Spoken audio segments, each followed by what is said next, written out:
Hey guys, Alex here, and it's been a long time since I last put a YouTube video up, like at least 1.5 years I think. Yeah, quite a long time. Now a lot has changed, but I refound my love for Minecraft. I did stop playing it for a bit, but I've realized that you can pretty much do anything in this game, so I picked it up again, decided I'd make some more videos. So what better way to start off a return than a tour of my new SSP base. So I have been trying to force myself to play single player a lot more because I do love playing on servers so much. But I think I built a pretty good thing over here, so I'd love to show you guys around. But first, it's getting dark, so maybe we should hit the hay. Just woke up from a refreshing sleep in the spare bed. Don't know why I have that there, but it's been used more than the main bed. So right now we're on the top level of my house. Not much to see up here, it's pretty bare, but there is a nice view of the valley and the mountain with a secret thingy up there. But anyway, let's go downstairs and I'll show you the rest of my house.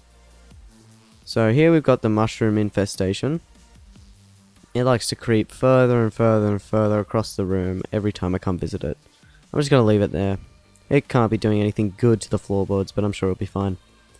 Here's my little smelting station, although that's pretty much obsolete now because I've set up something else in my base to fix that.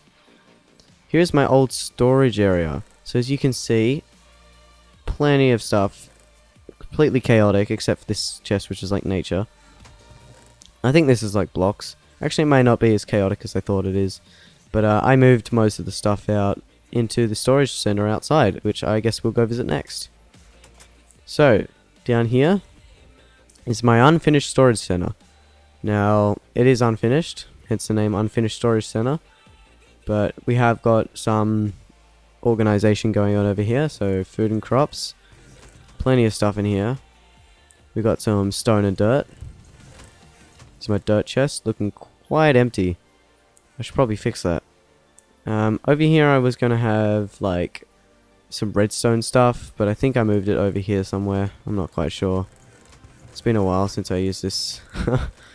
Anyway, let's go back upstairs. Here's a random chest. I don't know what that's for. This used to be a Christmas tree, actually. But it's not Christmas anymore, so it's just a tree now. Just a normal tree. This is my enchantment table. So there's dirt here for a reason. A creeper decided to pay a visit and try and enchant himself, and it didn't work. Yeah, it didn't work. So I gotta fix that. But let's go over here. These are my sheep, and this and that one are my cyan sheep. Those are the better ones because cyan is my favorite color. Yeah. I need to repopulate these. Like, honestly, I don't know what happened to their numbers, but they've depleted. Oh, and this is my cow farm. They don't do much. They just sit there and make noise. I wish you could mute cows. You probably can, but I don't. Anyway, let's follow the path. So, down here we have a cocoa farm. This is kind of like the farming area. So, over here is my industrial farm, and I'd love to show you guys how this works, but I kind of have a full inventory at the moment. So, I'll empty it, and then I'll come right back. Alright, so let's look at how this thing works. Ah, yes. The sound of bouncing potatoes. So yeah, it basically just pours water down and then puts potatoes and wheat and carrot everywhere. It's pretty useless, although it is the most used thing in my base, so there you go. It's pretty much very, very simple redstone. You've just got some dispensers with water in them up there. I'm going to turn it off now. You get a lot of yield from it though, like a lot of yield. But the problem is you kind of have to go up here and collect all of it manually and then replant it all manually, which is never a fun time. So I think I'm going to do that off camera. You know, I never understood the point of poisonous potatoes. Like, you get a couple from them every time. You know, I never understood the point of a poisonous potato. Like, you get a couple of them every time you press the button. But like, what do? They just sit there, you just throw them out. I mean, if you eat them, you get poisoned.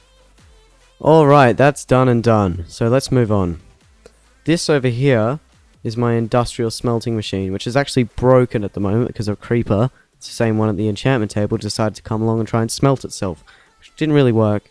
So I gotta fix that. But basically, it smelts 9 items at once. It has a row of furnaces just back there. And yeah, it's pretty good. It's got fuel intake and it's got a thingy intake. So yep, that's about that. Moving on, we have a tower that I never finished. Probably never will. We have a pumpkin and a melon farm, which I barely ever use because no one needs pumpkins and or melons. Oh, and this is interesting. We have a railway station.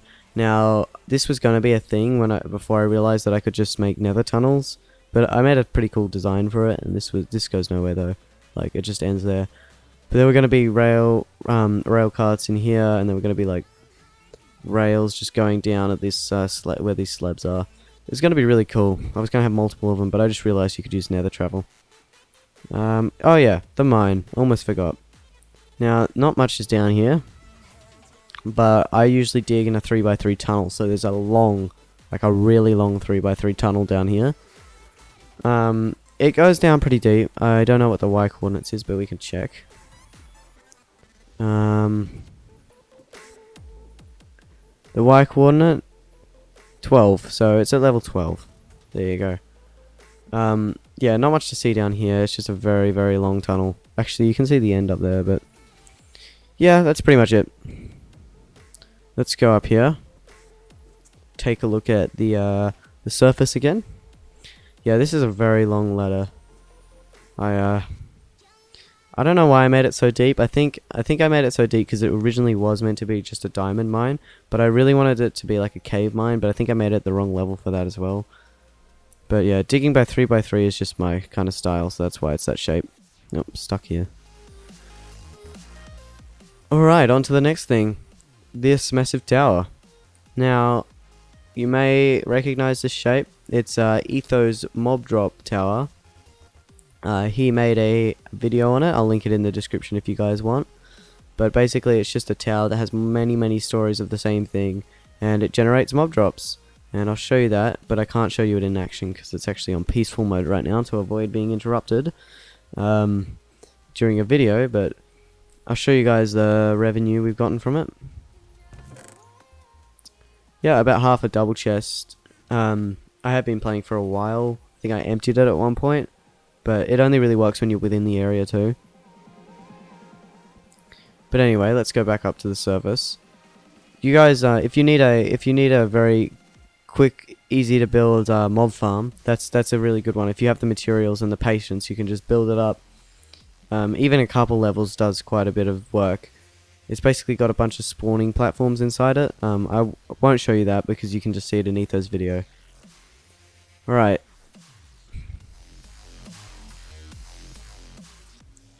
Alright, so now we're going to go into the nether and take a look at the nether network that I have going on.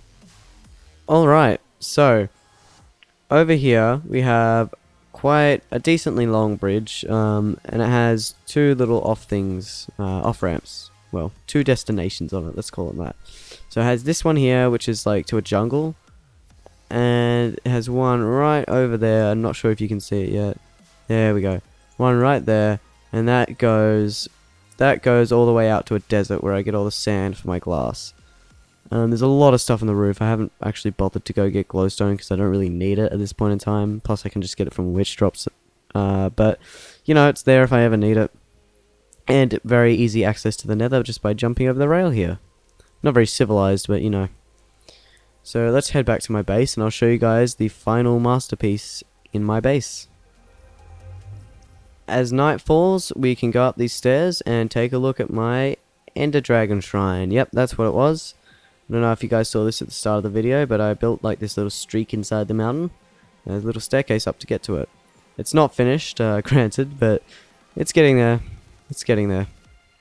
Anyway, so we got up these stairs, and I got a little piston table holding the Ender Dragon egg. It's not much, but it's there. I think it's like a nice little cute way to just present it to the person who walks up here, which is just me. But yeah, I've heard that in a future update they're adding a way to get multiple of them, so I'll make sure to add some more tables for that when the update comes out. But yeah, that's pretty much it. I don't think I missed anything. I am going to expand my base over to that platform over there. I'm going to make a bridge over there. It's going to be awesome. So I'll make another video for sure when that happens. So yeah, that was pretty much it for my survival base tour. I hope you guys enjoyed it. Leave any suggestions for what I should build or what I should do in it below. Remember to like and favorite this video, and I'll see you guys in the next one.